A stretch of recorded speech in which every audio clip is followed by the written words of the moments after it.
Bonjour à tous. J'avais envie, pour commencer ce talk, de vous partager deux histoires. La première, c'est avec ma meilleure amie. Il y a quelques mois, en période de Covid, l'hiver, la nuit qui tombe tôt, je me sentais fatigué, le moral dans les chaussettes. Je lui envoie ça sur WhatsApp, elle me répond: «Oh, tu sais Yves, en ce moment c'est un peu tout le monde pareil.» La deuxième histoire, c'est avec ma grand-mère, il y a un peu plus de temps. Un repas de famille. Et là aussi, je lui partage quelque chose qui est important pour moi. Elle me répond: «Ah, ça me rappelle le voyage qu'on avait fait avec ton grand-père en Égypte dans les années 70. À votre avis, quel est le point commun entre ces deux histoires?» Ben, la qualité de la relation n'est pas terrible. Imaginez deux collines. Moi, je suis sur cette colline, mon interlocuteur sur une autre colline. Mais c'est un peu comme si chacun était sur sa colline, pas relié, comme s'il y avait quelque chose de coupé, que l'énergie ne circulait pas. Qu'est-ce que je vis à cette occasion?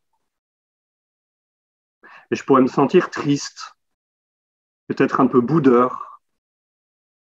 En tout cas, ça ne me donnerait pas envie de continuer la discussion. Au niveau de mon corps, je pourrais me sentir crispé, peut-être les épaules qui tirent un petit peu, la mâchoire resserrée, les yeux voilà, qui se tendent un petit peu. Alors de quoi j'ai besoin à ce moment-là?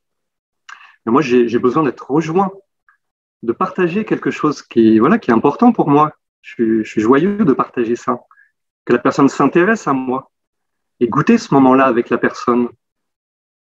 Qu'est-ce que l'autre vit? Quel est son besoin? Et je pourrais imaginer qu'il y a quelque chose de l'ordre du plaisir d'être ensemble, la joie d'échanger, peut-être on ne s'est pas vu depuis longtemps. Mais la vérité, c'est que je n'en sais rien. Je ne sais pas ce que l'autre est en train de vivre. Alors je voulais vous dire aussi que par rapport à ces situations, chacun fait comme il peut. Et la bonne nouvelle, c'est que je peux agir et vous pouvez agir. Donc je peux agir sur la relation, sur comment j'existe dans la relation. Je peux communiquer, dire ce que je ressens. Et vous, c'était quand la dernière fois que, dans un échange similaire, vous avez conseillé: «Prends pas cet appart, il est beaucoup trop cher. Tu vas quand même pas te mettre en freelance, tu as vu la conjoncture actuelle.» Peut-être que vous avez diagnostiqué: «Ah, tu réfléchis beaucoup, ce côté intello, est-ce que ça viendrait de tes parents?» Peut-être que vous avez nié: «Ah, mais c'est rien ça.» Ou que vous avez ramené quelque chose à vous. Souvenez-vous l'histoire du voyage en Égypte de ma grand-mère.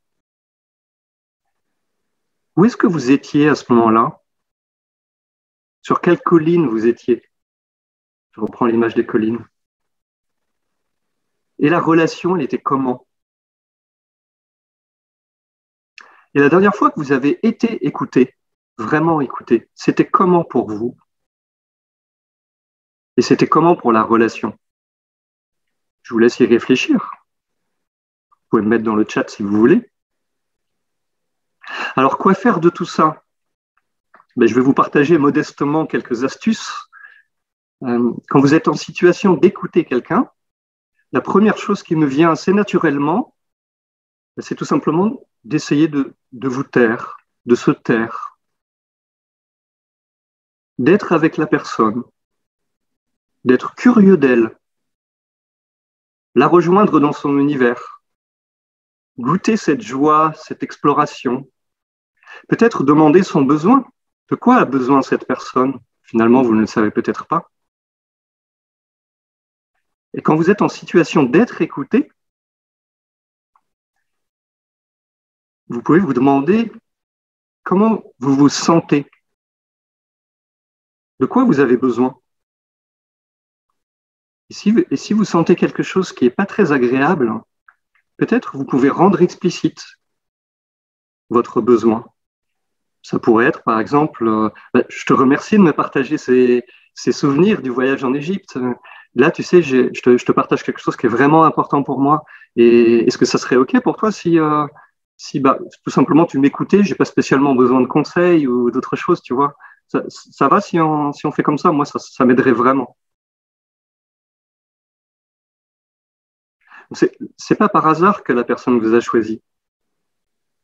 Quelque part, on pourrait dire que c'est un beau cadeau qu'elle vous fait, de rentrer en communication avec vous, de vous partager des choses importantes pour elle.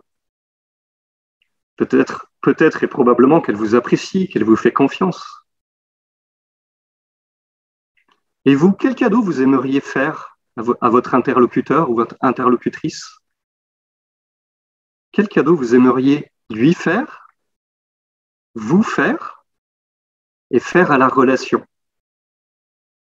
Alors rappelez-vous, dans ces cas-là de communication, vous pouvez vous taire, vous connecter à votre besoin, être là, la qualité de présence, et demander explicitement. Moi, je vous invite et je vous propose de vous autoriser à aller sur la colline de l'autre, les deux collines, à descendre de votre colline et aller voir qu'est-ce qui se passe dans la colline de l'autre, à laisser l'autre vous rendre visite sur votre colline et à goûter cette joie d'être relié. Ça serait comment pour vous? Je vous propose de continuer cet échange dans le Social Coffee. Je vous remercie pour votre attention.